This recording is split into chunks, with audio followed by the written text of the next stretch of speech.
Hey guys, Tim Fraser from 5D Options here again. I'm here to take you on your next step of the journey of 90 days of new beginnings. So, if you followed along on the first episode, I gave a kind of an introduction in what we're going to cover for today. The main topic for today is going to be about making sure that you have your value systems in check, right? That means you need to look at your personal values and your business values that you're in terms of your corporate career and or your professional career, wherever that is. The biggest challenge I have seen with a lot of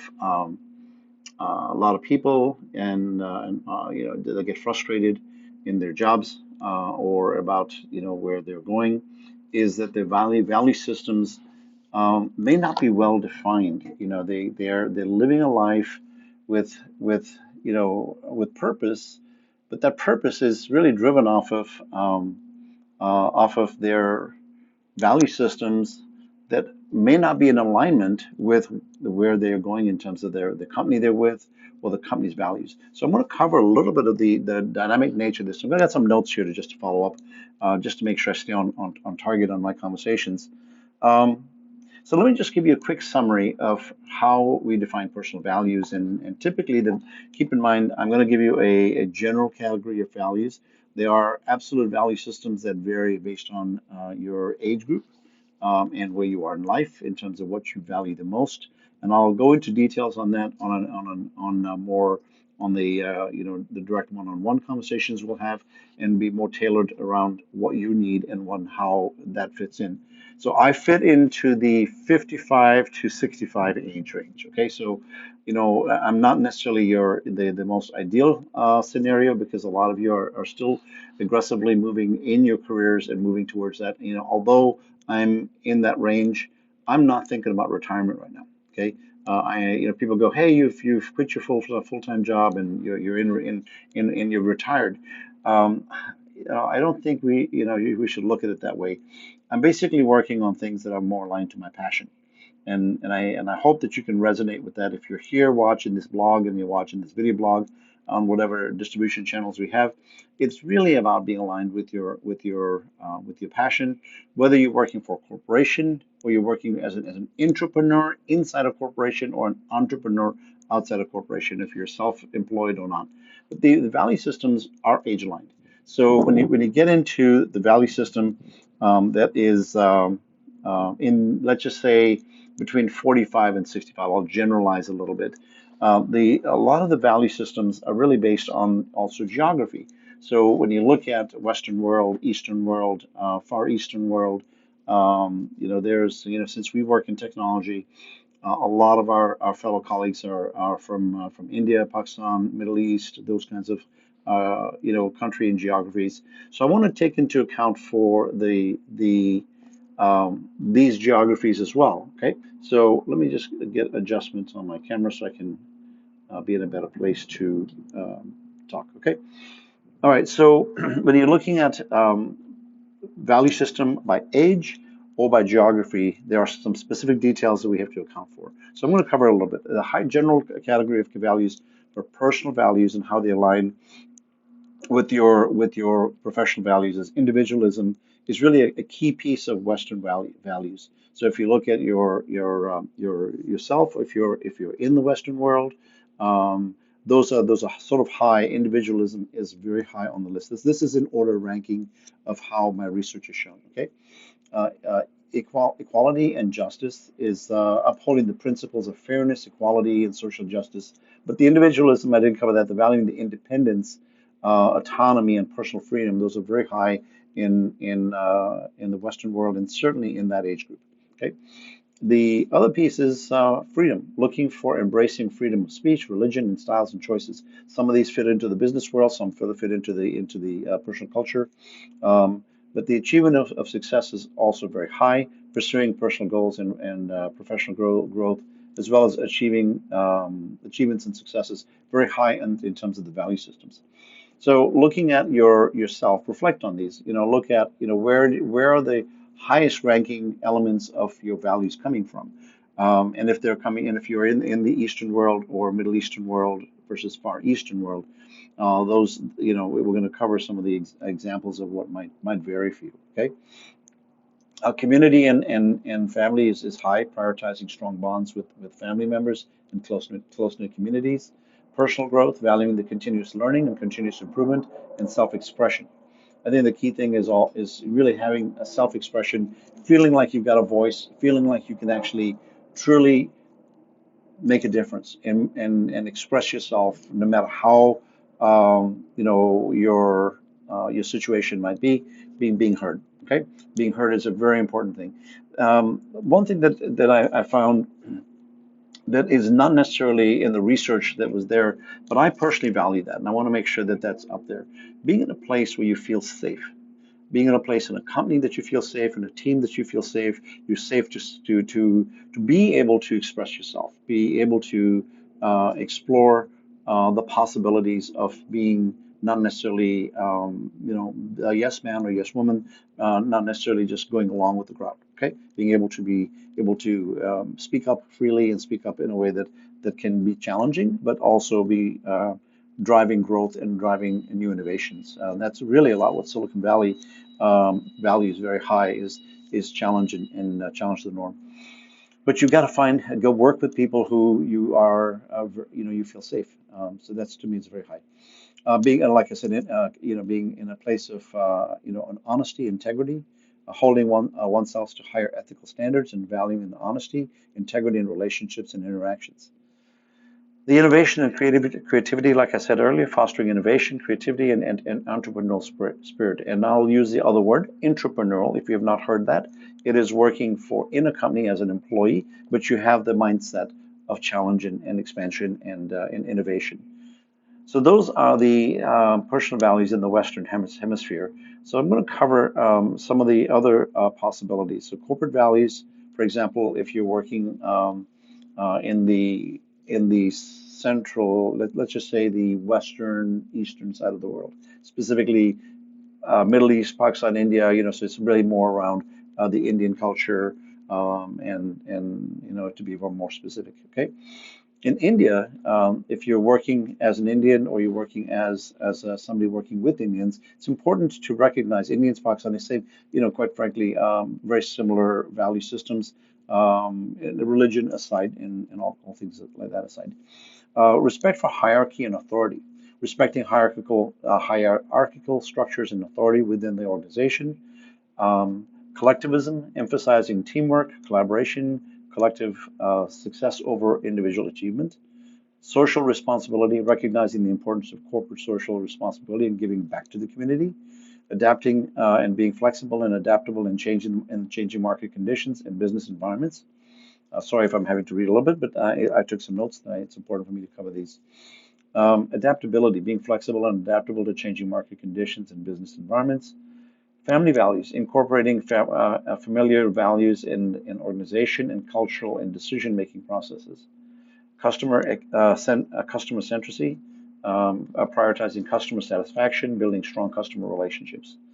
And innovation and tradition, and balancing innovation with respect and traditional values and practices.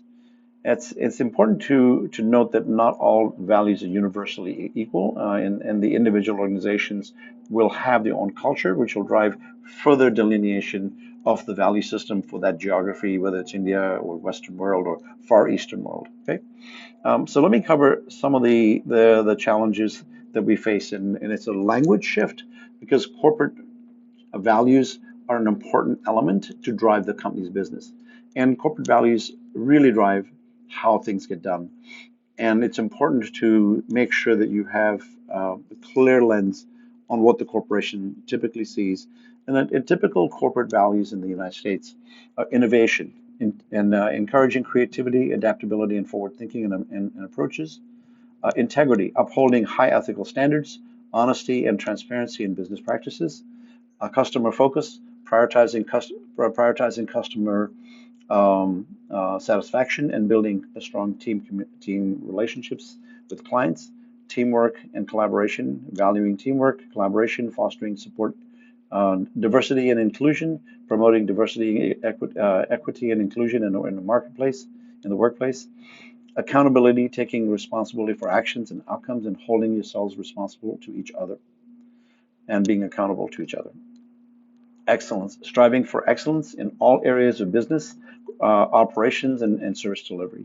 Social responsibility, demonstrating the commitment to social environment, responsibility through corporate citizenship and philanthropy. So those are the high level goals most corporations have in the Western world. So I'm going to talk more around where the challenges where the challenges come about. Okay, give me a second. Pull up some notes. So let's talk more about how do we address these challenges. So when you're in your 20s and 30s, and I'm going to cover some age specific stuff as well. So when you're younger, individual growth really means exploring your career options, personal development. When you're in mid-career, which is between and by the way, the first group is 20s and 30s, second group is 30s and 40s. Then you've got the senior career, which is 50s and above, which is I feel I fit into that. And then you would talk about sort of the corporate values that relate to these. I'm going to give you a sort of a quick comparison across these key values. Individual growth, for example, when you're in the early stages of your career, you're exploring career options and personal development. When you're in your mid-career, you're advancing in a chosen career and seeking mentorship and looking to grow. That might be you being on this call, for example, or this video. Or if you're senior, continuing professional growth and leadership roles, looking to hone and optimize towards your needs at that particular age group that may not be obvious when you're younger. So when you're looking at those, looking at the value differences between age groups, it's about emphasizing individual growth and development at each stage, right? So making sure your individual growth goals are planned out. I work with so many people in my career that just the company made a decision. They promote you in one area, they promote you in another area. You go along with it. You kind of feel good because it's a raise or it's an update to your portfolio. But it's maybe not necessarily 100% aligned to where you would craft your skills and craft your abilities. I'm I've got some background noise, so you'll pardon me for that. I'm in California, Southern California, and there's lots of military craft flying around here, so pardon for that. Okay, so work-life balance. Work-life balance in when you're in the 20s and 30s is really establishing boundaries and seeking flexibility, and wanting. And then when you get into a little older, is balancing work and family commitments because by that time you may have an established family goals. And then when you get a little bit older, it's really prioritizing personal well-being and relationships as part of the work-life balance as well. So it expands a little bit to the interpersonal side of the house. And there's a gradual shift towards life integration and holistic fulfillment. When you get into it, as you transition through your work-life balance, it's really more about integrating your work-life balance into your personal interests, your personal goals. Such as myself, I have made no qualm about some of my interests to those of you who know me, but it is more driven towards heart-centered mindset and moving to a mindset that is really around caring for people and being in a place to help people grow and help people be um, really open to learning and not be critical about things, take things a little bit more, let's just say, um, softer than I used to do when I was in my 20s. And I would say some of my friends and family have always said that when I was in my 20s, I was probably a little too egocentric, hard-headed, didn't consider other people's feelings. As I grew older and I had more of my own life experiences, some of that shifted over to being more balanced.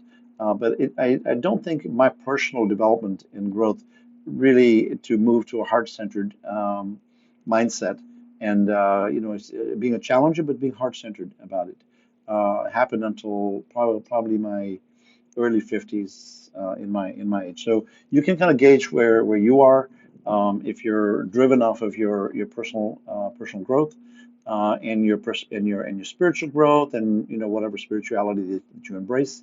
I call that heart-centered, and being in a place where you understand the vibrational nature of being in alignment with your surroundings and with the people, and that vibration comes from holding a heart-centered communication with the people, understanding and listening, and understanding that there is no one truth. There is 360 degrees of truth when on any situation. Now, you may have your lens on how and what you gauge as the truth. So, but being compassionate to understand everybody's side of the equation before you make any decisions or before you take action on any things that requires leadership responsibilities to take action on situations that come up. Okay. Like I said, that's a work life. That's a combination of work life balance and then financial stability. I think we all understand that when you're in your 20s and 30s, you may not be as driven for savings and accumulation and all that. You may be more in a spend mode, and whether it is driven by economics, you're just building houses and having things in life and having cars and homes and things that you may want, and that's a stage that motivates a lot of the people. So accumulation at an early age may be a major factor in your value system. But it also means that the where you are in your skills may not be aligned with that, or maybe you need to hone your skills in areas that gives you the ability to truly command for the value that you are producing and have a fair exchange of value between your employer or your business situation and driving towards value back to you. Okay, using so increasing income and planning for the future becomes more of a mid-career value system. And as you get into the senior category, it's really securing retirement and financial independence, making sure you have the ability to survive post any jobs or any retirement plans that you may have. And really having about your evolving financial goals need to be aligned with your corporate goals. So if you look at the company and the company's a startup, and the company's in the startup mode, then the value system might very much be do everything on the cheap, do everything on the fast, do fail fast, fail forward. A lot of that may have some friction in terms of where you are. If you're in the senior category, or if you're in the mid category, it might you may be working a lot of hours. You may be working a lot for what appears to be little money, but with the hope of future investments and all that. And you have to take that into account because not everybody can afford to wait that long for the investments to come about and for the growth to be there that you're looking for. Okay. All right. Financial, and then I'll cover okay. So the last kind of big topic is personal fulfillment, finding the passion in work and exploring interests. That's your youth, 20 to 30s. Achieving professional milestones and finding purpose is sort of your 40s and 30s and 40s. And leaving a legacy back to your community might be more of the people in the mid in the senior careers. Um, but overall, you're looking at a shifting of focus from personal achievement to broader impact on society, humanity, and other things. So if I drive it in a different way, me on one side, and give to the community and give to others, and being more service oriented is really a part of that. And to drive it in that direction, being aligned with a company that has similar values is really an important aspect of how we grow. So I'm sharing these just to highlight, and so you may resonate with one or two of these and go, yeah, that's the most important one for me.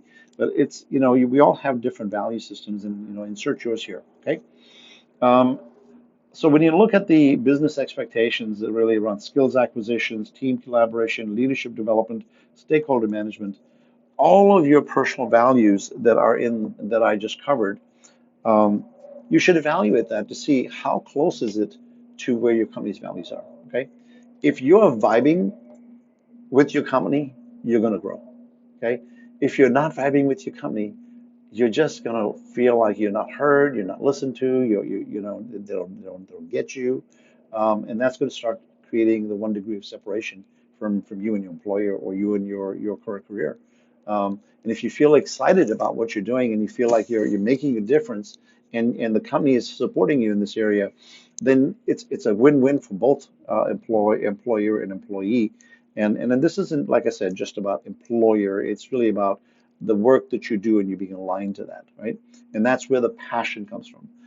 I mean, when was the last time you were you won a lottery ticket, right? And you got the lottery ticket and you went, oh my God, it's great. I can do whatever I want. I can run. It's not that it's not somebody that gave you a lottery ticket, but the excitement and the energy that you portray when you get that, it's like, where did that come from? You may have had a really, really shitty day that day, and you're now in a place where you're opening up in a whole new way of excitement and you don't care, right? That bad day was no longer there, right? So how is your mindset? Is your mindset really aligned and vibing with the core desires of the company, your team, your goals, okay? And making sure these things fit. Now, there are, I'll give you some examples. Um, and I'll give you some real examples because I think I don't want to give you some BS examples. Um, when we work in tech, we're working in a global cultural environment. There are technology individuals from Far East, in India, from Middle East, lots of people from different places. You have to deal with not just the technical knowledge of what you're doing. You have to also understand what is their value system, what is their motivation, how do you work with them. If you're a leader and you're in a place where you're trying to get something done and you need to motivate somebody, how do you motivate them? Do you hand them $1 or $5, or do you hand them a T-shirt, or do you hand them give them a letter of recognition? What is it that you're going to do for your employees to really be to create the state of high value for them? Because they don't come in just for the paycheck, right? There are people who will come in and do all kinds of work, and the paycheck is probably not very big, and they're working their butts off because they care about the individuals that they're working for. And why is that the case? Have you ever been criticized as a leader to care more about the employee than the company, and get criticized for that? Quite frankly, I have. I've been told by more than one company that I create a foster an atmosphere in my team, in my working environment, where the teams are super loyal to me. And I don't do that because of my ego. I do that because I create a place that they are excited to work with me. They learn. We work together. We create together. We have fun together. Every day is fun. I know every individual personally well enough to understand which buttons to press for motivation. Okay? Do you know your team? Do you understand what your team needs? And are you listening? Or are you just coming in and assigning them tasks? I'll tell you one thing that somebody said to me not too long ago, that when I come to a team meeting or a discussion or one-on-one with somebody, I try not to give them all my to-dos. Okay, you have to delegate and you have to expand and offload some of your daily activities to competent members on your team. But how you do that is got to be taken into account. Because how you do that, if you come from a position that I'm the boss and you're the employee, right? Or my title is bigger than your title and therefore you will do what I say, those types of motivations will not scale. Okay. And if you're in an environment where there's a lot of autocratic decision making, where people are pushing to highlight their titles or their hierarchy, and not function as a member of the team. If you're in a situation, you need to look at what your motivation is from your employees, right? And if you can help motivate them with encouragement, with a T-shirt, I'll give you a small example of a company I used to work for.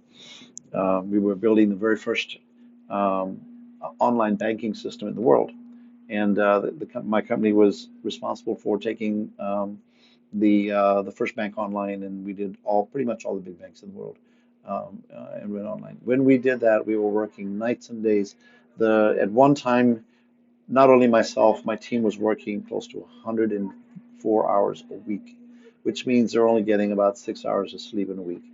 Now, I'm not proud to say that that happened, but it was they did that voluntarily. They did that because they were excited for the goals. They did that because they were absolutely motivated to get make a difference, and they did that because I cared about what they were doing. And when they needed some downtime, I found ways to be able to compensate them. And some of that compensation, believe it or not, was not financial. So I'll give you an example. People want to be associated with success, and creating a value system can be as simple as putting a T-shirt or a logo on the T-shirt and having scarcity. It's hard to get it. You got to be on the team. You got to do that. You got to do something for the team. You can do something for my team to support me. You get a T-shirt. People would be proud to wear these T-shirts, right? Now, if you give somebody, ask them to work, for example, an extra a weekend. You ask them to work a weekend, and then you give them an American Express gift card, where you give them a coffee or something. In their mind, there's dollars for dollars conversation, and they spent so many hours for the weekend, and you give them a $50 gift, or you get a $20 thing. When you do a dollar for dollar, it's a fail. Okay, in their head, they're doing a dollar for dollar comparison. But if you create a value system that is unmatched, you can, how do you put a value on a t-shirt? Well, they put the value on the t-shirt. The value is in scarcity of it, and then the team building and having the proud relationship with your team. That's the value kind of a system that I wanted to share that I've done in the past to recognize people. Now, some people don't care about a t-shirt. Others, they cared about the fact that when I went to in lunch, I picked up their lunch. Give them a lunch. You know, maybe they had an alcohol a lunch, and maybe we would actually take have lunch, or and then if we had enough of a break in our day, we would actually take go see a movie, and we'd go see a movie together because we were lived in our company at that particular case was right across from a mall. We could have some food. We could have a late afternoon gathering, have a drink, relax, and then go to see a movie. Come back and work till 3 o'clock in the morning. Okay, this is how things get done, and it's because people care about different things, and you need to find what those are, and you won't know that unless you talk to your people. Okay, and get to know them. How many family members do they have? Do they have any spouses? Do they have any children? Do they or spouses or children? Hey, it could be spouses. Or, do they have dogs? Was there any problems in the family that you've heard about? Did you write them a note or, thank you for that, or instead of thanking them, send a note home and say thank you to the family for the time they gave towards your project or towards your goals. Those are the kind of things that where you start bringing the value systems connected and understanding the individual's values. So I will say we'll go into deeper conversations on this topic when we go into the deep dives. So far, I want to keep it at a higher level. I'm going to share some experiences. For today, I'm going to leave it at that. I think the whole conversation around values is is really really important, because if you don't get that right and you don't understand the alignment and the gaps. Okay, now I'll talk. I'm going to continue the value conversation, I think, in the next conversation we have. But I'm going to talk about things that are not politically correct. We're going to talk about where value systems are just clashes and they don't go well. And do you recognize them? Do you see them happening under your nose? Do you see that where the problems are, and how are you, addressing them? And I can share with you what I have done in my career to try to, number one, recognize things and being open to being told when I don't see it myself. And we'll go into a little bit more of that. And then the following thing we'll do after that is we'll cover. Um, Yeah, we'll basically value and alignment, and then I think we'll do. I think the next two sessions on this, because this is foundational. Okay, I will share examples and what worked for me. Okay, your mileage might vary, but hopefully this is making sense. Not that I have been the best, let's just say HR leader in the world, but I find that I have very loyal followings. both inside the company and outside the company, long after I've gone. And I want to impart on you some of the tools and tips that I've learned, and what to do, what not to do, and hopefully it'll make it enrich your journey in your career. Because as you're looking at making changes, you've got to start with the foundation and making sure that you're aligned with the value systems of your ecosystem, your company, your job, the business you're doing, and then the next thing I'm going to cover is learning to define passion. Where does the vibrational alignment come, and how does it create momentum in terms of being passionate for what you do, and what really gives you your jollies in your life. Okay, so till next time, this is Tim from 5D Options. Wanted to say thanks so much for spending the extra time today, but I want to go deeper as we go into these and not keep it superficial. Thanks a lot. Have a good day.